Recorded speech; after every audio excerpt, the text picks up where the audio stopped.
আগামীকাল সুনামগঞ্জে ক্ষতিগ্রস্ত হাওর পরিদর্শনে যাচ্ছেন প্রধানমন্ত্রী শেখ হাসিনা। সেখানে কৃষকদের মধ্যে ত্রাণ বিতরণ করবেন তিনি। প্রধানমন্ত্রীর সফরে সুনামগঞ্জকে দুর্গত এলাকা ঘোষণা সহ সারা বছর বিনামূল্যে চাল দেওয়ার দাবি জানান ক্ষতিগ্রস্তরা। টানা বৃষ্টি আর পাহাড়ি ঢালে সুনামগঞ্জে হাওরের 1,70,000 হেক্টর বোরো ধান পানিতে তলিয়ে গেছে। ক্ষতিগ্রস্ত হয়েছে 3 লাখ কৃষক ও মৎস্যজীবী পরিবার। ক্ষতিগ্রস্ত হাওর পরিদর্শন এবং সাল্লায় কৃষকদের ত্রাণ বিতরণ করবেন প্রধানমন্ত্রী শেখ হাসিনা। সফরের নিরাপত্তা সহ সব ধরনের আয়োজন শেষ হয়েছে। দুর্গত মানুষ, ক্ষতিগ্রস্ত প্রান্তিক চাষি, তাদেরকে উনি ত্রাণ বিতরণ করবেন এবং তাদের সাথে মতবিনিময় করবেন। তাছাড়া জেলা পর্যায়ের কর্মকর্তাদের সাথে উনি মতবিনিময় করবেন। আগের ঋণ মওকুফ করে নতুন করে ঋণ দাবি করছেন ক্ষতিগ্রস্ত কৃষকরা।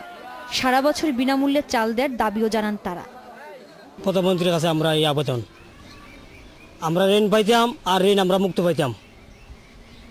আর আমরা মনে করেন এই চাউল যে আইতেছে এইগুলো আমরা মনে করেন খাইতে দিতে হইব বিনা টাকায়।